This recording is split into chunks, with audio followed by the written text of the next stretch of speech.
We are now recording the match, so just in time. Just in time, Michael saved the day. We may not want this match on camera anyways for the recording purposes, but we still had it on for stream. So, anyways. Alex, point out both me and Joe's mistakes. Both players are like me to clearly point out their play mistakes. So there'll be plenty of them probably. So more than I may be able to keep up with. But anyways, as they shuffle up, again, just want to say thanks for tuning in. This is our inaugural stream of Basement Magic. It is our Modern Lite League. So if you haven't had a chance, jump over to our YouTube channel, my YouTube channel, the Alpha Strike Live. There we've got an introduction video to Modern Lite, which is the format that we're playing this evening. The format that we play majority of the time. Just a real quick cap of what Modern Lite is. It's the modern format with silver black rules, which is a rarity restriction, so you can't play mythic rares or rares.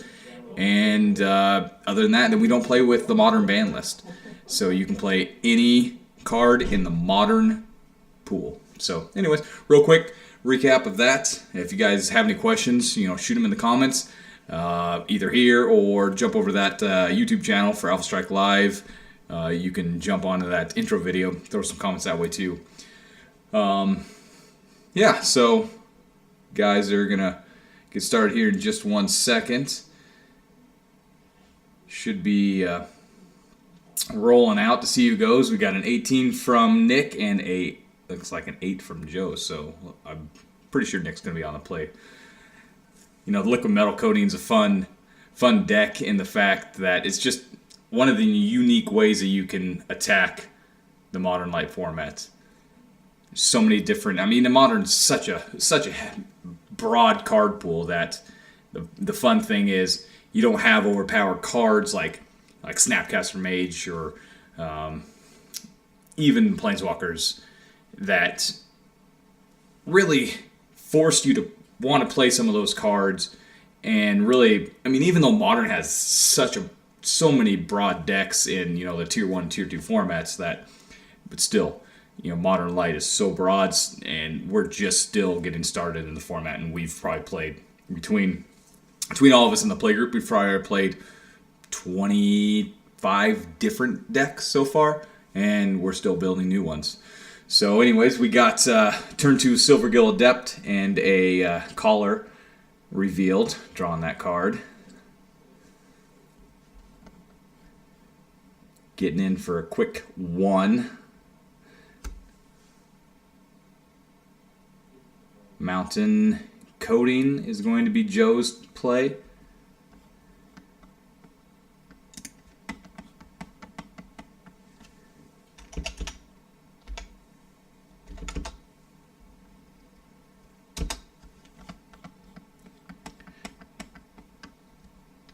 Sorry, I'm not ignoring the stream here.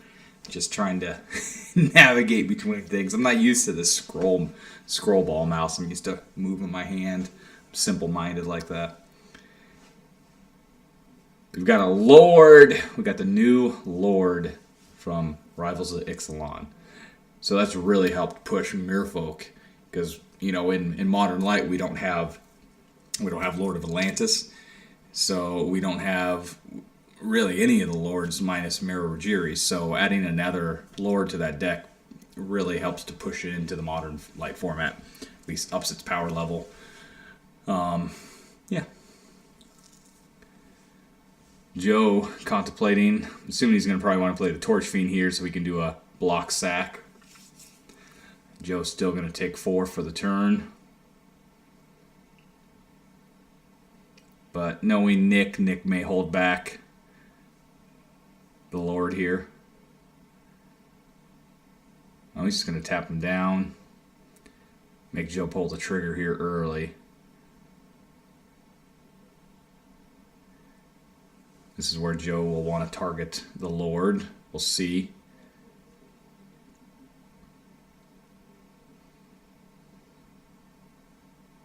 Yep. So Joe takes 3, goes to 11. Lord is off the board. Nick's got 3 in hand. Joe has got nearly a full grip.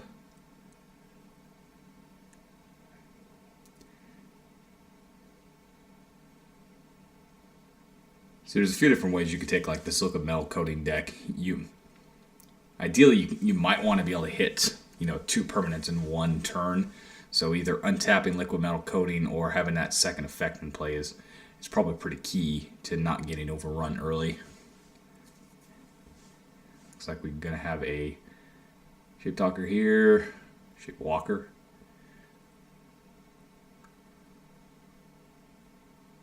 Smelt in hand. Gonna be the play for turn from Joe. Nick drops another land. He's got Psionic Blast in hand. So if he could drop a Lord and Blast, he could almost finish it this turn, but cracking in for 5. Assuming Smelt's gonna knock it down to a total of 3 here, but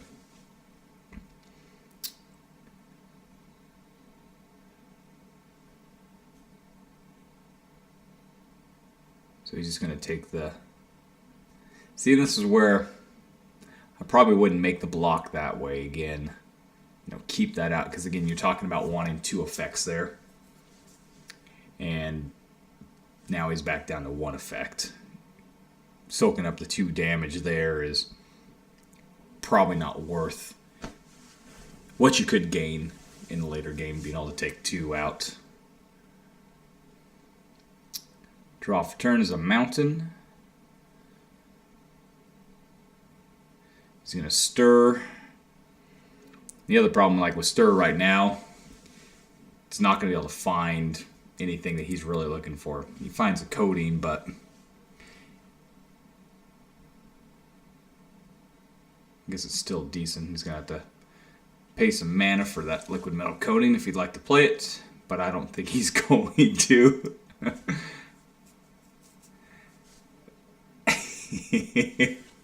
All right. Point out, play mistake number 1. Not playing mana for a spell. That is not a modern Lite function there. All right, Nick taps. He's got 2 more blasts in hand. So, game's over. We're semantics at this point. There's no way that Joe can knock out enough land. I'm already talking about all the different problems that Joe's deck has, but other than that removal, it's got no real solid way to now put pressure on the opponent. And you can't block because that's okay. There we go.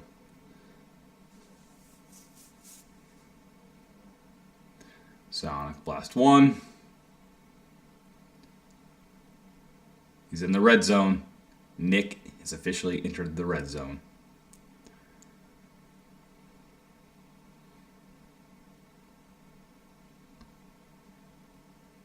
Just tap it out. Blast. Game 1 goes to Nick. So, I don't have their sideboards. Not 100% sure. Definitely going to bring in the Whip Flare. We got 4 of those coming in.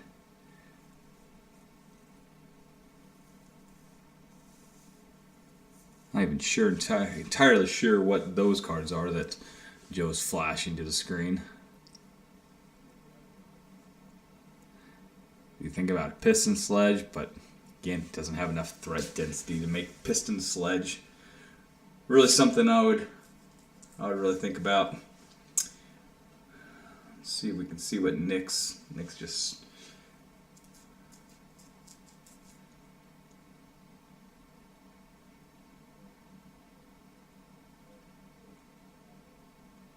Yeah, I don't know. We'll see here in a moment once everybody makes their sideboarding done. Finishes sideboarding out their decks. So Joe's finding room for 4 here.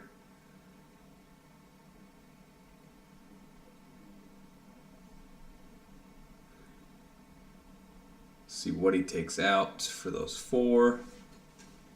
I would say, I mean, not that he wants to take out his threats, but his walkers are probably. So we've got 2 callers, an island, and something else for some natural states. So seems like a good plan.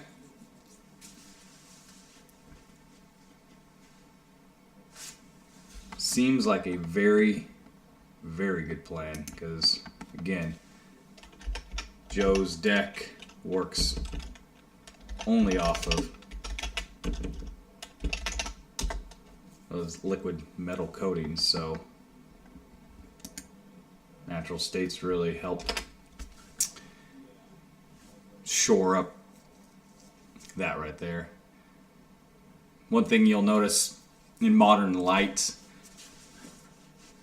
you probably want to dedicate 4 slots of your sideboard to artifact and enchantment destruction.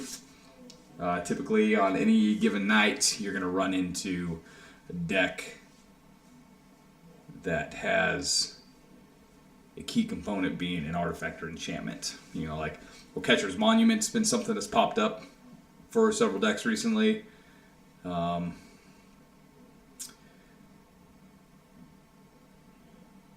Run into Affinity here and there.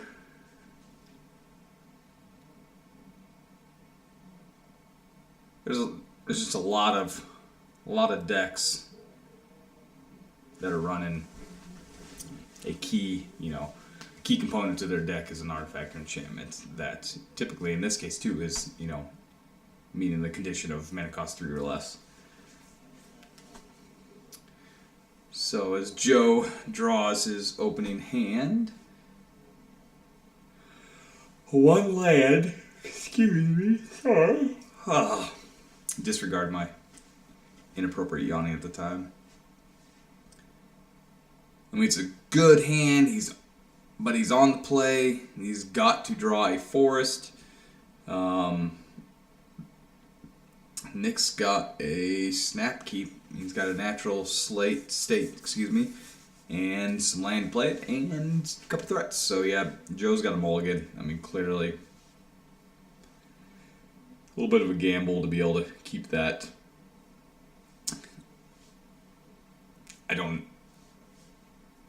It's probably the card that he's going to want to draw the most is going to be Whip Flare. So it would be safe to say that, or I think he's got Fire Spout even in the deck. I'd have to double check. But a Fire Spout and Whip Flare is going to be something he's going to want to draw. So we got 2 lands, Torch Fiend, a couple other spells, couldn't see exactly what they were. We got a Torch Fiend that goes to the bottom. And we're off. Ancient Grudge there up top. We've got a Kami, maybe another Ancient Grudge in there. Islands to play. And Shore Crasher. You should see that Torch Fiend or that Kami hit the battlefield here.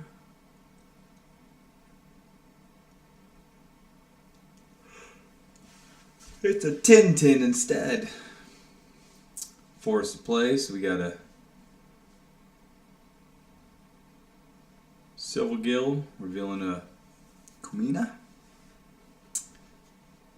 Draw is a forest.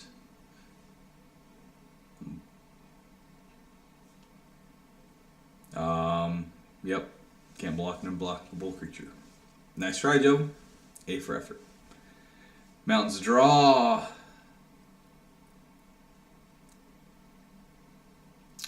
And now we have a Kami.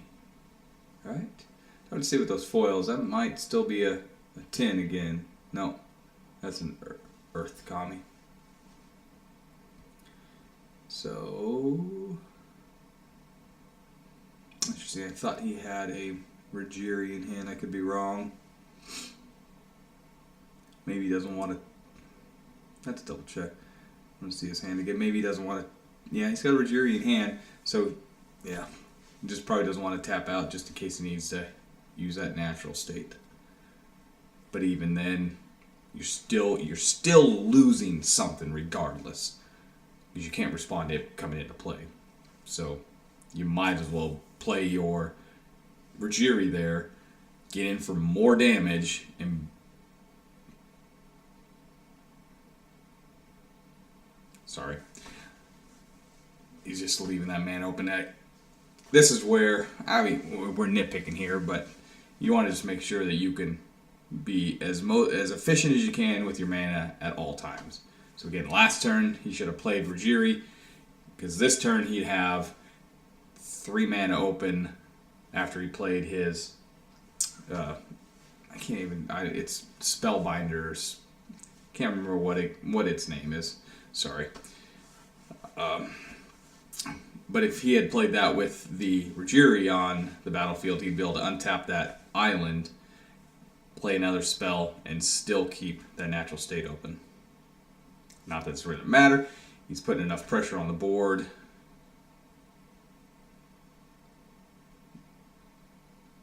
Draw is, I believe, a Psionic Blast. Yep. So again, he's got a Rajiri.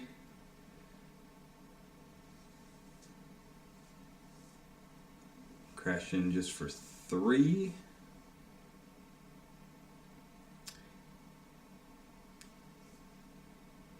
Yeah, definitely want to turn a few more things sideways. So he's going to double block. Take 3, go to 7. And dead on board. Take 3, go to 7. Take 3, go to 7.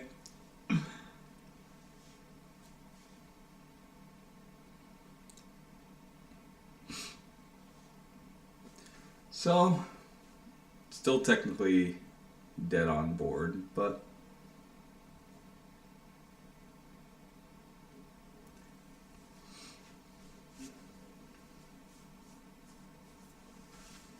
Joe's counting it up right now, just seeing. Doesn't know. Psionic Blast is in hand. The state is going to respond. Off goes. The Rajiri is the right target here, just again for the tap untap ability.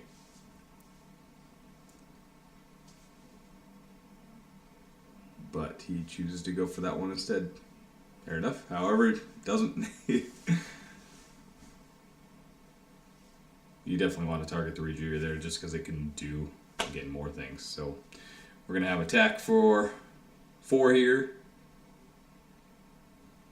And Psionic Blast again to finish Joe off. Boom. And just like that, Nick takes round 4. Nick goes to 3-1, and with that record of 3-1, he and I are tied to 3-1, but because of Nick's victory, the head-to-head, that puts Nick as our champion for the evening. Merfolk takes it down. So, anyways, hope you guys enjoyed it. Thanks for tuning in. You'll look to catch us hopefully sometime next month. Again, check us out. Follow. You'll see our YouTube channels. We'll have a couple videos probably pop up in the next few weeks. So, again, continue to check us out. Thanks for tuning in. Thanks, Bill. Thanks, Bill. Thanks, Mom. Really appreciate it. So, again, take care. We'll see you guys next time.